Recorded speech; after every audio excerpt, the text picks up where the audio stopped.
welcome. I am your host today, Prano. Ball to the right. We got Roddy's wrong. What you saying? What's good, man? Yo, just taking in all this crazy week of football, this crazy day or two that we're having. But I have a lot to talk about. I can't wait for this one still. Okay, down there, down to my bottom, we got the betting expert, Aiden. Good evening, good morning, good day. Today's video is sponsored by absolutely nobody. Like, share, subscribe, tell your friends about this podcast because we need sponsors. All right. It's been a good day. I'm loving it. To my guy to the right. What's going on? The sack, the physics of Ash. What's going on, my brother? What's good, my brothers? What's good, everyone? All good here, all good here. What's good? I've got a sip on the juice because it's been one of those 24 hours. Hey. So when you got to sip on something, calm the nerves down, and then let everything sink in and get things flowing. You know what, right? Like processing this weekend was crazy, and I feel like everyone else on the show, right? Like disappointed and shocked in my team. Like very disappointed in my team. But I'm more shocked that Tottenham was invited to the Super League, though.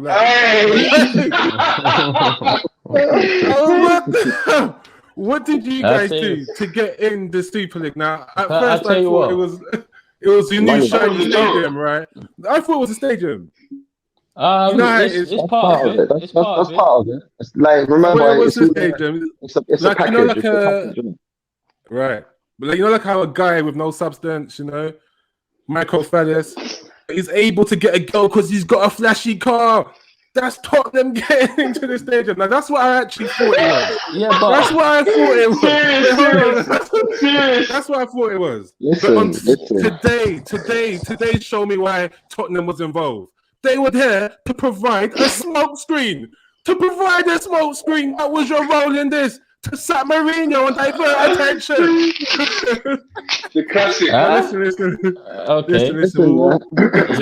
We'll get to the Mourinho sacking later. We'll do that. But the Super League comes first.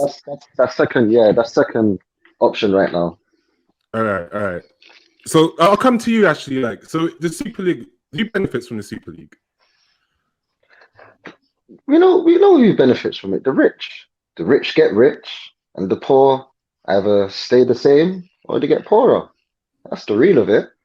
What they're trying to do right about now by no relegation, what they're proposing, that just shows that no matter what you do, where you finish, you're going to get the same money no matter what position you finish in.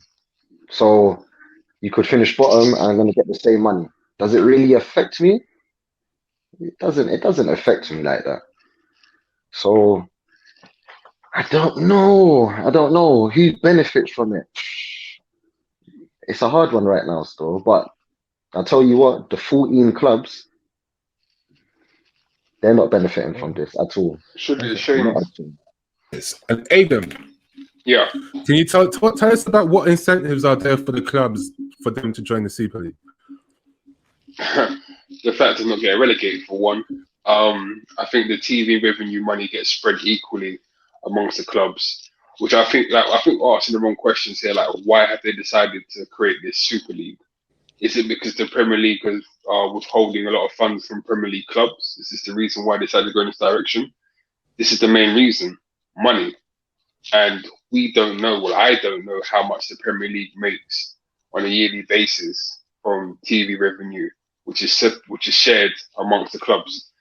So I think that's a major reason. I think the Premier League have held these teams hostage when it comes to money, and they're basically saying, well, if you're not giving us a fair amount of money, we can't then trickle that money down to lower leagues to build the grassroots game up. But nothing's been said. Nothing's been said along those lines. So I don't think it's got nothing to do with football. It's just strictly, I think literally they've done this to prove to the Premier League, to Serie A, to La Liga that give us more money. You're holding us ransom here and you're not helping us. We're the ones that generate money. We're the ones that people come to see.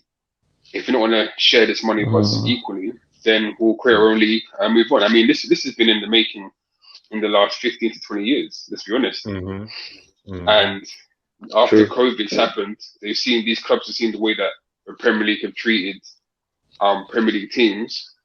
Revenue wise, they could have, let's be honest, there's probably a huge amount of reserve money in their Premier League bank account that could have gone towards Premier League teams to help them during these times. So the fact that teams had to fire or let go personnel, or have had to create money in some other ways without their revenue from the gate receipts, it's madness. And the Premier League had like a shitload of money sitting in the bank, which they used to help Premier League teams. But they didn't use it. So this is the reason. We're not asking the right questions here. And yes, I mean, again, let's go back to Newcastle when Ashley tried to sell the club to the Prince of Brunei, to the Saudis, And then hold on that note, like if you haven't seen Dissident yet, everyone should watch Dissident. That's I've seen it. But just on the subject of money, right? Rodrigo, tell us. I think the figures are like this. I think, look, you get 110 million in the Premier League if you win it, and you get an extra 150 if you win the Champions League, right? This new Super League, they're trying to offer you, I think it's 300 million guaranteed. Guaranteed. Yeah. That is way more than what you get if you win the Premier League and the Champions League. Is that money too good for clubs to turn down? Of course, this is why our clubs are mentioned in it, because for clubs that, especially like Tottenham, well, I'd probably say Arsenal as well, that probably weren't too fixated in winning the Premier League, but probably was content with getting European football and getting the money out of it, and it's perfect for them. They don't have to. They don't even have to. They still don't have to go and spend money on players and do all this craziness, even with the money they get, because they're not going to get relegated. It's irrelevant whether they win it or not. It's just, it's just security. That's all it is for these clubs, isn't it? It's a secure position in a financial world, isn't it? It's just an elite members of football clubs that decided to, practically stick together and forget the rest of the leagues, the COVID and everything, and a lot of clubs have lost money, so it's easy to lure them into it now. These players are on stupid high wages. I think this is a big issue as well. When you got players on, your whole squad's on 200k each, or it's something stupid, you know what I'm saying? Like, bro, like, how are you gonna keep paying all these wages without, with the lockdown and everything? And like, apparently each club has lost like 1.2 billion or some shit. I've had some crazy figures of the clubs that the Premier League teams have lost over this period. So you think these teams were caught in a weak moment, and then the right offer came, and they just were forced to do it? Of course, that way they don't get left. Sorry, no, I said that way they don't get left behind. When you got teams like West Ham and Leicester and all that creeping up, threatening to take your spot, and places like things like that, they can't allow it. Glamour ties become special once it's once a year or 2 times a year. Like, what do you guys think? Exactly. What would you think if we had like 4 North London derbies next year because of the Super League? It will lose. It will lose its appeal. No one really care. And basically, you're saying that after 3 or 4 matches, if you lose 3 or 4 matches, you can't win the league. That's pretty much it. So what you do is every other game going to be an exhibition game. It's just stupid. When I spoke, I had the same thoughts as Rod. Maybe I thought the breakaway clubs joined this league that they'll no longer be playing in the Premier League, right? But apparently that is not the case. They are still planning to do both, to join the Super League and play in the Premier League. Well, which I thought, they want to still, But I heard the head of UEFA said that if you choose to play in the Super League, you won't be able to play in European competitions, including the Euros. Right, it's more just like threats, though. That's their response, though, isn't it? That's UEFA's response. Yeah. But what the point here is like the Super League's plan.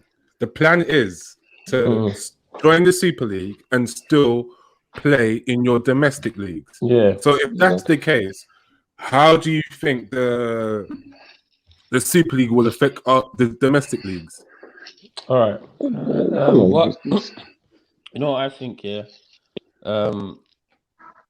Put it this way. Of course, these various that it will take the value away from the Premier League, because then what will be the point of a top four if only 6 teams are allowed to play in the Super League? It's going to take the value away from Champions League, and this is an open war on Champions League, mate. This is what I'm saying, and it is an open war in Champions League. But if they made it a thing where, you know, like, you can come in and out of it, like, it will be different. Do you know what I'm saying? But where they give no one else a chance, I think 15 teams are guaranteed, and then I think 5 apparently get qualified through, like, annually or something throughout the year. I don't know how it works, but I think I have a slight idea of how it works. I feel that there's 12 founding members. They're looking for 3 more, and then 5s will be allocated domestically. So in total, you do need 20. You need 20 players for this. 20 teams rather, and then 20 clubs. Split them in 2 and have two separate leagues. It's a very American style way of doing it. Like in America, they have 2 leagues: the Eastern Conference, Western Conference. Play at the end. It's basically Americans saying to the UK people, "This is how this is how it's supposed to be done." Do you know? Yeah, but is it fair? Is it fair to take the British game, the European British game of football, and turn the rules into American rules? Like, so I'm not saying that the format can't work, but, you know, it's just, you're taking away something. You know what I mean? You're taking away something that was built there already as a foundation, and now you're just going to use what they do over there. That format. That's not going to fit to everyone, though. We let in a lot of. No, it's not going to fit anyone. And Aiden, who do you think is going to miss out, like, from this? To be honest, I reckon, of course, grassroots football will always miss out on this. But the bigger picture is, if we follow the American system and the American foundation of creating this league, then not only does it affect football, it affects the country on an economical scale. Because like the Americans, for example, the Oakland Raiders, when they got moved, the franchise got moved from one part of the US to another part. Where they moved to, the economical effects was catastrophic. People lost jobs, people lost homes, and that's what's going to happen in the Super League. And also, we're going to miss out on the Leicester City story, where a team came from nowhere, close to relegation the year before, come and win the league. That sort of passion, that's football, and that's gonna go. But that's what they want to prevent, though, isn't it, happening? That's the whole point of it. Like, to a degree, if you're like kind of barring yourself away from the rest of the team to say nothing can happen to us, like no form of relegation or anything, then no story like Leicester could ever happen. What these people are underestimating is Britain as a whole. And I will sit there and happy watch Brentford play, Barnsley play, Birmingham play.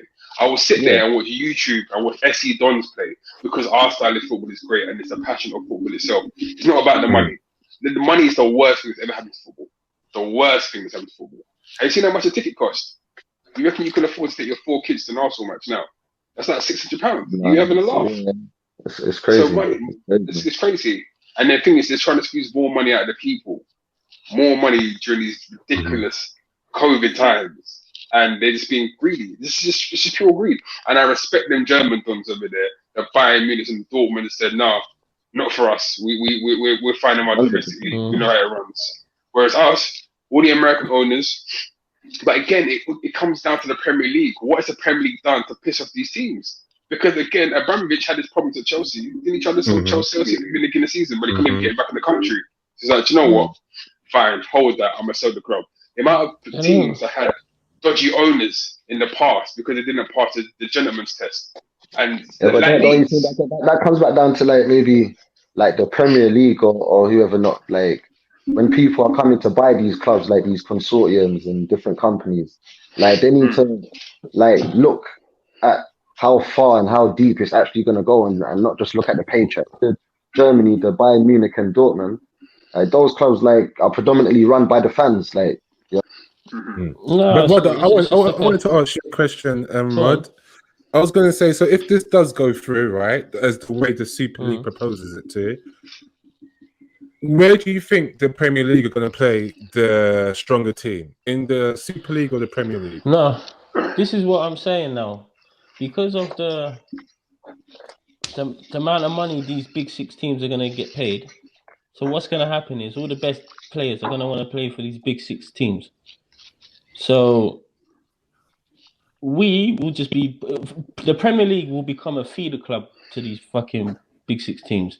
It will just be like us taking away all their players, and then we'll just be really, really strong. I guess for you to play Premier League football, I suppose Champions League would still be running, wouldn't it? They're not just going to stop playing it. The Super League, and then national footballs or international football. It's a lot. It's a lot to play, and I feel like these teams, they're going to need about 3 starting 11s to be able to put out to compete in all these competitions. But with the money they're making, they will be able to put out 3 starting 11s. I feel like every city will end up like City, Man City. So every team will end up like Man City with all these world-class players everywhere. And then everyone else will just be fighting for what? For what, really? Do you know what I mean? The Champions League will turn into like Europa League. Yeah. Cool. And they don't care about fans and all that. They don't care like if fans boycott the game, because these games are going to be getting played around the world. You know, people for like corporate seats are going to be getting sold all over. You know, these when they go play games in Qatar and whatnot, they you know, all these people are going to spend money to go watch them play because they don't watch them play. They say they're trying to cater for the 4 billion fans around the world. So, you know, they're trying to, I don't know, just make it like one global thing, but it's going to be hard. I think on the players, I don't think it's as a franchise.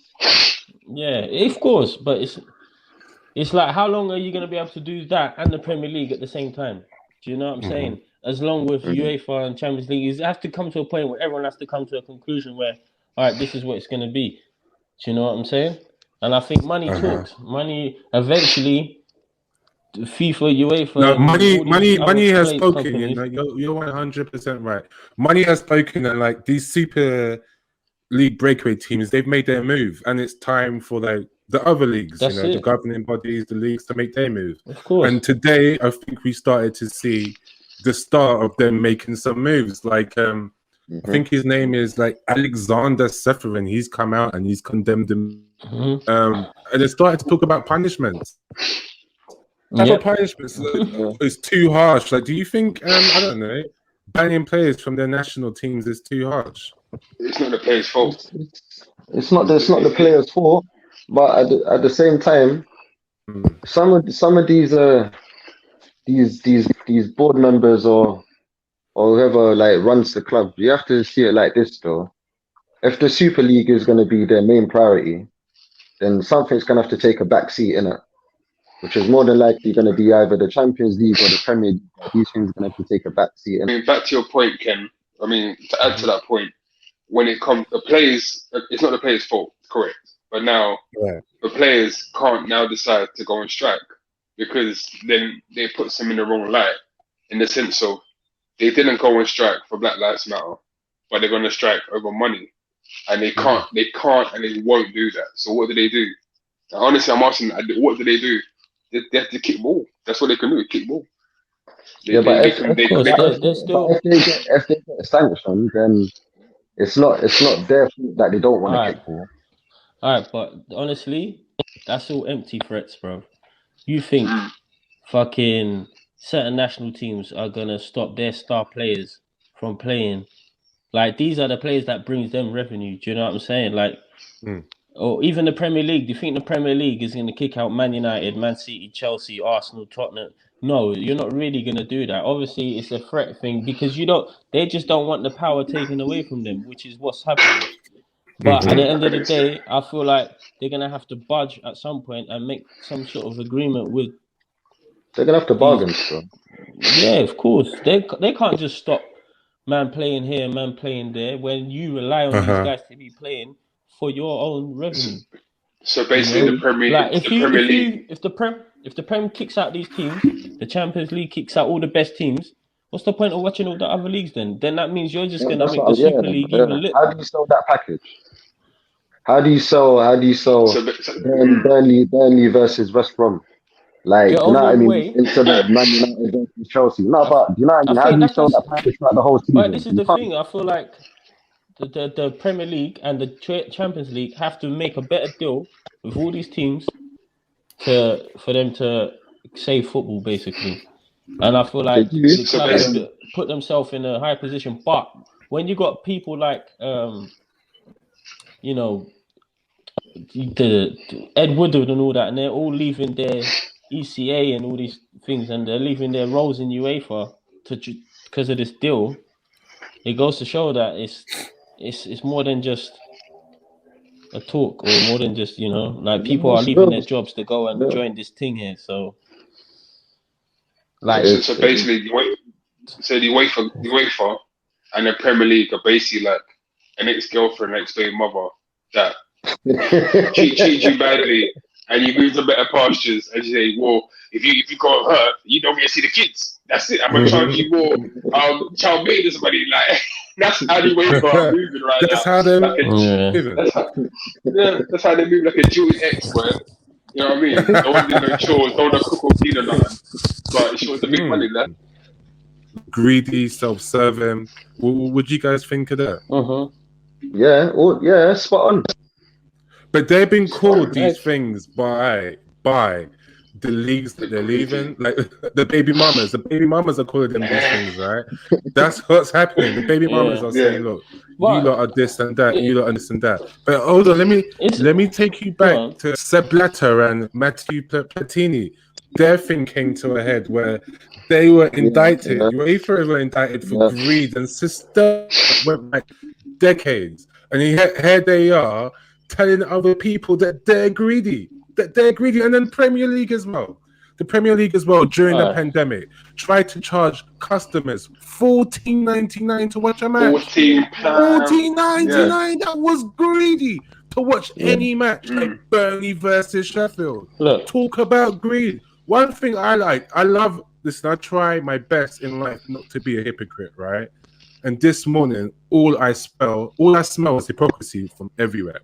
It's hypocrisy. This has been done before. Breakaways have always happened. The Premier League I just don't like the Premier League. Exactly. I just don't like. I am open to this idea. I just don't like the destruction it's going to leave behind for the small clubs, the grassroots. If they could do it in such a way that it doesn't affect them, I could get on board with this. Because I don't, you know, everyone's greedy. There's the Premier League, Champions League, Super League. They're all greedy men at the top. They're not different from each other. They're not. And UEFA as well. Like UEFA, I don't know why we're feeling sorry for UEFA when UEFA are actually slow on racism. I'm definitely no one item like racism, and then when they do hand out punishment, it's not proportionate to the crime. What if this new Super League is like stronger on topics like racism? Shouldn't we give them a chance to at least hear their whole proposal properly? I'm gonna say something though. You can't. There's two. It's all. They're both, like you said. They're all the same. They're all devils, bro. It's just what devil I'd rather work with. I prefer the idea of top fours, like Premier League teams, everyone competing. I like the idea of being relegated. I like the fear of that. It adds to the excitement. You know what I'm saying? Like the method of what UEFA use as to knockout competitions and things like that, I would prefer it all day long than to do this franchise style football. But like you said, they're all as bad as each other. It's just which fuckery you want to work with. Do you know what I'm saying? What would you prefer out of the thing? And I get it, obviously, for clubs like us, it's for us, it's easy to say, all right, well, we wouldn't mind it. Like, we're good in it, but it's going to kill so much in football, like even the Leicester stories and things like that. Do you know what I'm saying? Like, of course. It adds to it, man. It adds to it, and taking that away from it is, you know, we already took a lot away with VAR and things and like that, and you know and then we're taking away, you know, the The actual thrill of stories, the game. the actual thrill of the game, bro. It's like, I don't know, man. If there was a thing where you can be promoted into this league and you can get relegated, then fair enough, innit, for it. And it would be like a Super Champions League. I get it. It's built up for so long now that like clubs and individual people have like been grasping their own power for so long now. Do you know what I mean? That it's kind of out of control. Well, it's in control of some people's hands, but out of control of the fans, you might as well say. I was saying to Roddy earlier about, like the NBA format with like, not saying no one getting relegated, but with money being shared around, like, so the league's always competitive, but at the same time, like the bottom teams, or in our cases, the teams that come up for, they can still have a chance at achieving something through the season because they're going to have a certain set of money, but we've made it go so far into TV rights and certain teams only getting this amount and the rest of the teams getting shared a little pot to work with. Like it's gotten far. So it doesn't surprise me that we've got to here now because everyone's been lining their pockets. So you're right. Everyone's been greedy as well. No, I think is all the Champions League. They try their best to split the money as evenly as possible, right? Or they do it on some merit system on where you finish. But I think that's with Premier League. But the TV deal split evenly, and I think that's what the clubs do not like. They don't like that the smaller clubs are getting the money, and when it's them that brings the revenue. So this is their incentive to break away. Is that they no longer want to share money with the small clubs, and they're saying, "You guys are nothing without us. Let's go forward with this big deal." So that's where it is. But I feel like the Premier League only has the self to blame about this because, like Aidan touched on earlier, the fit and proper test. If you're allowing these owners full control of your clubs, and you know what it means once the owner has full control of his club that they can do such things like this, then you can't complain afterwards. You should have done your test earlier if you were worried about this type of thing. That's what I thought about that. They should have done a better job. It's like you're saying. A lot of people have been screaming for these owners and all these to come and take over their club and spend all this money and then what it's going to bring. I mean, right now clubs are forgetting their role, and they need to remember that fans have built this club from day dot, from the man working in the yard to the man working in the chip shop, delivering and doing empty your bins, and they need to smack a reality. So after this season, I don't want to see no man buying a new kit until this is properly done. Or I don't want to see no man going to a game until things are on a level playing field for everybody, because this is becoming a joke.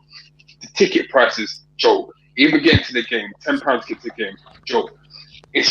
They're forgetting that the club should be run by the fans, and the fans are the most important thing to any club. Because if you look at things like Leeds as a county, as a city, is Leeds the club, and they stand by their club. But when they treat people like this one needs to be a revolt, and fans start speaking up and like a quote from DT: stop spending our money, stop buying the new merch. Look how much merch Arsenal bought out. 424. A top was £58. A hat was £38. But yet we're still paying the money. And they need to remember that if fans don't buy their merchandise, then sponsors won't sponsor them no more. That means their revenue will drop. But yet us, like robots, keep spending our money. I'm still on the top. We're still spending the money at these clubs, and it's going to continue. So from this season onwards, no one should spend no money. But you know what? You know what it is though. You know what it is as well. Things like this, they're not even going to be bothered. Like they've already come out and said. I think on Sky they reported that one of the board members of one of these clubs has come out and said that it's only about profit. They don't care. They already knew the fans were going to be in disagreement and were going to backlash, but they don't care because at the end of the day, all these games are going to be televised across the whole globe. It's not just be like certain countries. Everyone, the whole globe is going to be. There'll be subscriptions. They're talking about putting football on Netflix. Like the deals they're talking about, it wouldn't even matter, bro. Like if you go to a game or not. Like, you know what I'm saying? Or if you buy a shop. Because at the end of the day,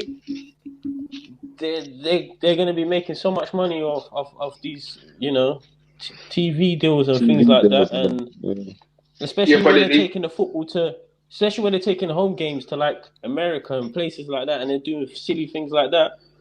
Yeah. So it wouldn't even matter about 100,000 fans people are still gonna go there and watch. It's true. There's only one way to find out.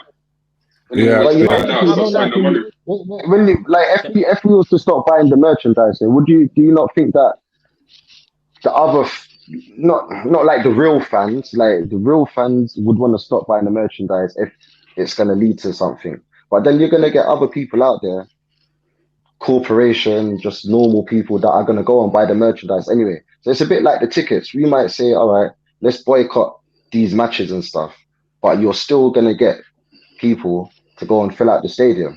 And as you said, they can just take these games now around the world.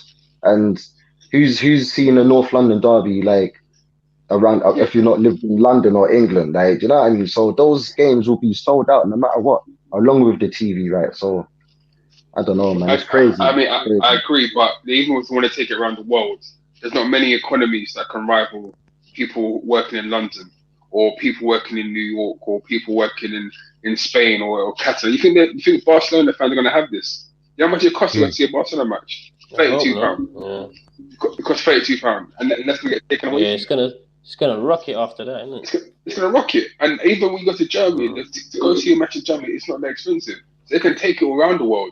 They can't consistently expect these people living in third world countries, or not even third world countries that haven't got a great economical background, to pay big time money to watch the team play.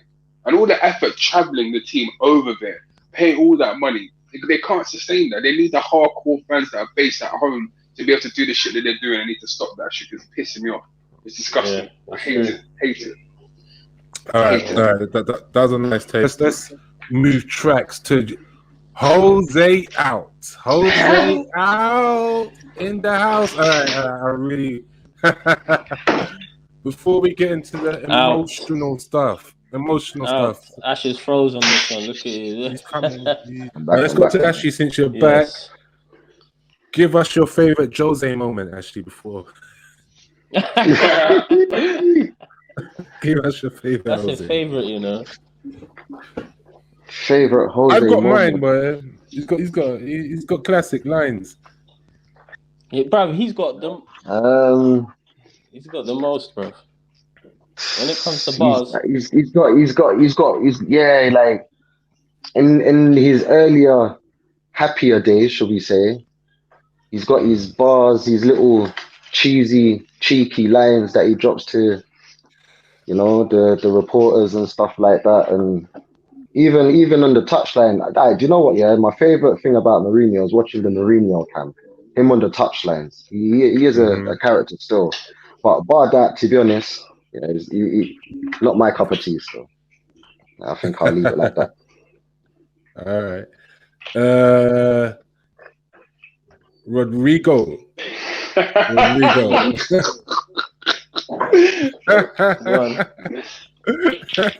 you want to share your favorite Jose moment, or should I just ask you a question? My favorite Jose moment today, bro. Today, it's probably the best moment I've had with Jose since he's come. You know, like, don't get it twisted. See, Jose is a type of manager. Yeah, I like him in the Prem. I just don't like him at my club. Like, he's a character for the Prem. You know, like for TV, for entertainment, Jose, you got to have his madness in there somewhere. But for your club, like, it's not. He's like that mad uncle in that wedding that you love him. He's a fucked up guy, but you wouldn't want him to be your dad. Like, do you know what I'm saying? Like, you're just happy he's your uncle and you could just go visit him. You ain't got to see. You know what I'm saying? Like, but to live with him, I know exactly what you're saying. It's but headache. Listen, right? It's headache. If you're a football man, right, and you know the book on Jose is he's gonna come to our club and win us trophies, or he's going to come to our club and make a player rift and cause friction between the players and play horrible football. Which camp were you usually two in? Does both, but yeah. True. Right. Well, it's true. Put it this way. See, look, from the beginning, yeah, from when he started, everything I feared them. Everything you said about player rift and you know the shit football, everything, all these things that I had big fear of. Like I was worried They were true. that I would see happened straight away. So it was like it's something you expected to happen. You hope wasn't going to happen, but you expected it to happen because it comes with a package. But you just hope, like he also does. The good part of the package is win a trophy, which is what at least win a trophy. That's why I expected the minimum because a manager of his experience I just expected him to do something with it. You know what I mean? But He done nothing. But everything else was guaranteed for me. Like the Jose and Tottenham thing was never a match for me. It was never gonna work. Jose and Levy, I can't ever see that working for too long. It was a very strange marriage, right? Like Jose at Tottenham. Yeah. But what made me think it would work is that, like, whilst he was at Man United, he was flirting with a lot of players, most notably Dyer, Harry Kane, Son. These were his guys. But like you said, right, I remember you guys, being upset when he first came. But something changed, though. Like, during the course of this season or the summer, something changed, and you guys were quite excited about Jose Mourinho. Talk to us about the change and what happened there. Was you excited about Jose Mourinho? I don't think he was excited about Jose Mourinho. I can play the video clip of someone saying we're going to title race. That sounds quite exciting to me. Our Tottenham title contenders. Right, this is Man's laughing. Man's laughing. Why is he says it? Because we lost last night. I didn't laugh. Because you guys have not admitted it yet that you think you're title contenders. All right. So speak. Go on. Who's going first? Go on, Ash. Well, I would like to say that we are title contenders. Oh, finally, I Tottenham fan. If not the title, something else, bro. There's another trophy there somewhere, and I got that in my heart. I've never had this, bro. Listen, I know we've always said, oh yeah, we're gonna win the trophy this year, and then it never happens. But listen to what I'm saying. Under Mourinho, we never had a Mourinho, bro. Let's also remember, you lot give up your chests about the Arsenal. You lot still owe me £10 each for the derby. So remember that. You lot are that confident. You lot are spitting that fire, and I still ain't seen this. And I remind you. We got you still. Say no more. Mourinho, he's the best. Man trying to throw my elbows over here. Like that. I was hoping you forget still, but remember. Listen, the Mourinho thing, we was excited in the summer about the talent that we had. The talent that we had, I don't think any Spurs fan could say we didn't bring in no talent through the summer and we wasn't happy about, most parts of our squad. Not all parts, but most parts of the squad. So taking that into consideration, come on now. Of course we was happy. And then along with the results, then the Mourinho factor of keeping, a couple clean sheets. If maybe something. But that magic that he was sprinkling in the beginning, or if he was sprinkling any, I don't think he was even sprinkling any. I just think it was the talent that we had that was making us win games, along with some of the players believing in him at that time. But once you start losing matches and you start playing the way how we played, it's kind of hard to get out of that rut. So it was never a match made in heaven, and I'm happy to see the back of it. But do I even have my club back now that we've gone through all this rift? I don't even know. I mean, I heard the rumor was behind Jose being fired was because of the what's it called? The reviews from Amazon Prime. Apparently, they wanted Benedict Cumberbatch to be the new manager because he was so shit on Amazon Prime. And I thought that can't be true. It must be the Super League. And yeah, man, they said the Super League was a big factor on Jose leaving the job because he was saying that why would you join the Super League when if everybody else goes, this is the best chance of us winning the title, and he got fired because of that. Such a dickhead. No, Such a dickhead. but it's true though. It's true. And you're laughing like that doesn't resonate with you too. That resonates with Arsenal as well. Like, we probably won't win the league if we join the Super League, and and this is what we're playing. Like I said, it doesn't even matter who wins that league, bro. Like, to be honest with you, bro. I just think it doesn't even matter. Jose disrespected too many just senior to players. answer your question. Yeah, well, just to answer your question, I feel like the only relation there was with the Super League and the sacking is that I feel like maybe Levy has felt like, well, with this new money coming in, I can actually afford to sack him right now. Whereas before, I feel like he probably would, if he was a cheaper manager on a cheaper budget, I reckon he would have sacked him before.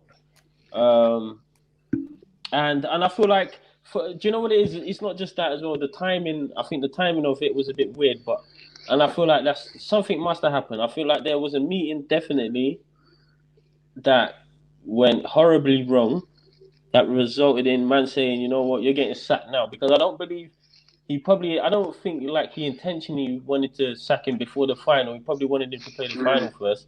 But at the same time, there's also stories of PR, man. No, but it's also stories of that, next season, because of the whole pandemic and everything, and he wasn't guaranteed to give him the money or the players that he wanted to. So instead of keeping him on for another season, they thought to sack him. And if he was to sack him after the cup final, it would be harder to sack him if he wins the League Cup, sort of thing.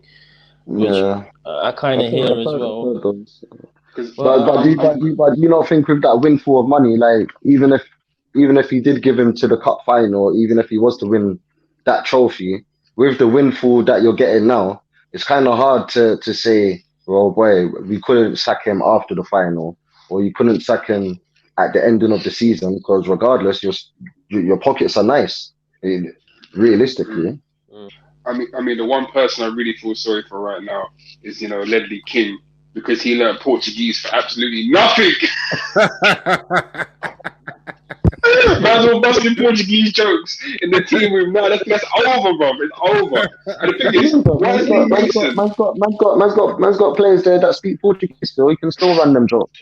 Okay. Yeah, try. But why is Mourinho was the first Portuguese man in Tottenham. Come on now, man. Hey, my Brazilian friend up there. What language do you not speak? Portuguese, no? Portuguese, yeah, man. But whether you was a fan of him or not, bruv, whether you believe he's still a great manager, the fact of the matter is it was not working, bruv. Whether it's your favourite player or not, bruv, some players weren't on board. The tactics was poor. The football was horrible to watch. The risk with the players. All these mixtures of things is a recipe for disaster, bruv. And that's what we ended up having, a disaster, bruv. We ended up hiring one of the most successful managers of football history to have a disaster season with no trophy under his belt. And, he never had a chance to defend. He never had a chance. I know. Defend that his legacy like that. He just sacked him before he had a chance, and that's why I think something triggered it. Like they must have had an argument about something. Okay, I'm going to tell you what I think triggered it. How much does he care about that?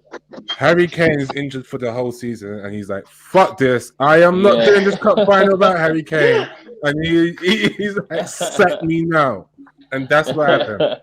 But touch on wood, like no one wants Harry Kane injured for the whole season. I'd like to see him play the rest of the games and fight for this golden boot. But how do you guys feel? You're right, bro. What? You might as well. Because you know what the strange thing is, right? Kevin De Bruyne got injured on the Saturday. Kane got injured on the Friday. And there's already news about the Kevin De Bruyne injury. Like there's a little time scale out. They're already saying what games he's gonna miss. It's a bit suspicious that you're hearing about nothing from Harry Kane. It's weird. So we'll see how that plans out. But if you look at his the history though, like It's like the history of like when Kane gets injured and like his time frame of coming back. Normally, like we kind of do this stuff of not giving the ETA on his time frame, and then all of a sudden we say that he's back 2 weeks before he was actually meant to be back. So we kind of always do this with Kane still, but I just We're always think that rushing him. we're always rushing him. But whatever chance there is to get him out in the final, then I'm sure we'll mostly try to get him out there No. still. But That's history why I think they says haven't if this mentioned it. guy's in hospital, you lot are going to bring the doctors and get him on that pitch. We all know that. Yeah, We all know that. 100%. We all know that. He's taking the most injections and shit right now, bro. He's gonna be on that pitch injected with some drug that's gonna make him last for 90 minutes, bro. And he probably ain't gonna do fuck all in that whole 90 minutes, like the Champions League, because he's not ready, bro. But did you think that the sacking of Jose, could be linked to Harry Kane leaving next season? So you never know. He could have said that. Possibly. Here's the thing. Here's the thing. Harry Kane has no right to leave Tottenham now. He can't say, I want Champions League football anymore. Exactly. This is why Daniel Levy is a master at this. He's like, Champions League football, don't worry. I'll get rid of it completely. Listen, Harry Kane has no legitimate excuse to leave Tottenham anymore. Nah, this is a master stroke. An absolute masterstroke. Yeah. Tottenham are guaranteed to be in the elite level of football the rest of their life without winning anything. Shout out Daniel Levy. Absolute boss. Yeah. And I'll be honest, like I'll just throw in, like I reckon he knew this all along. I feel like this is part of the reason why we spent so much on the new stadium, why all the training facilities. I feel like there were certain criteria you had to join this league, and I feel like the stadiums and the facilities were definitely one of them. And because this ain't something you just start to talk about yesterday and then come put into light today and say, "Yo, listen, this is what we're doing." This was hella meetings, and I feel like and it's not a coincidence that Chelsea are building a new stadium. City have rejuvenated everything. Liverpool have even rejuvenated their stadium. So, guys, now, what's your prediction for the Southampton game now that you don't have Mourinho in the dugout? Are you expecting that new manager boost from Mason Mount? Ryan Mason. Ryan Mason. Man said Mason Mount. You know what you think? We need another Chelsea guy. Hey, listen. Shout out Ryan Mason. He's a top ready, bro. No, but Ryan Mason, it's not. He's taken. He took training today still, but he's not officially like taken over for the next couple of games as of yet. So we might all go into that game with no manager. But to be honest, if we're gonna get those sort of guys, no disrespect to Mason, know what he done for the game and all of that, but you might as well let the players sort out between them. I'm sure they know who's best to. I like that you said that, because this takes me back to why I was so confident in saying, even in the thick of it, even when I started this podcast and I told my barber I'm doing it with 2 Tottenham fans, my barber knows his football. He's one of the few people I listen to. I shut up and listen to. But he was like, what are you doing? They're Tottenham fans. They're going to win it. They're going to shit on you. And I was like, nah, they're not. Nah, they're not. Why I was so confident that you was not going to win it, because arguably, I can argue this, Dele Alli is Tottenham's best player. And he was sitting on the bench. It was never going to work out. It was never. With that guy on the bench, your best player on the bench? No. It reminds me of when Pogba was on the bench at Man United. Their best player. And he's all come out this week and poked his finger at Mourinho. That's how I knew that you guys were not in this top 4. But we had certain players there that, you were supposed to try and work and get the best out of. Like you said, these are our best players. Like, make them work. Like, this is your job. This is what you're meant to do. You're meant to, motivate these players. You're meant to strategize these players. You're meant to, You put them in the morgue, some of these players. You saw that horrible stat about the minutes given to under 21. I saw that stat. But listen, that stat there, and me like knowing and it's facts, but at the same time, Mourinho, when in his history does he give those sort of players minutes anyway? So when you fast forward and then in the last couple of weeks, he's talking about Dane Scarlett's got a bright future and he needs to be on the bench. Even the other day, like he tried even say, someone asked me what players are injured. Man said Matt Doherty, Ben Davis, and Dane Scarlett. Why would you mention Dane Scarlett when man got injured in the under-23s game? Tanganga got played because of an emergency because we had injuries. Uh-huh. You know, Scarlett comes on when we're 4-0 up and it's 85 minutes left. Do you know what I'm saying? Do you think any of them, man, are looking forward to any of them, man, getting a start in the coming games? Right. They won't get a start. It depends. I mean, I doubt they will. I'm sure, like, whoever's going to be managing is going to try to stick with the first team players. I'm sure we'll probably see, like, Toby, you know, back in the team and things like certain things that probably see Dele play again or whoever it is that might come in. I really wish Harry Redknapp was available for these last few games, you know. 100%. He would have brought a smile in He would have brought life back. in players' faces. Bell would have loved it under him again, and Dele he would He have would have brought a put his smile arm back to around our Dele and faces, said, bro. "Come on, son," you know what I'm saying? So it depends, innit? But it's been a good talk, very interesting. Some crazy news coming out of the woodworks today and yesterday, and I think we're all shocked by this. And let's just see what the future brings. Let's see what the next couple of days unfold, innit? And I think this is me signing out anyway. So everyone else, make sure. I always forget to do this, you know.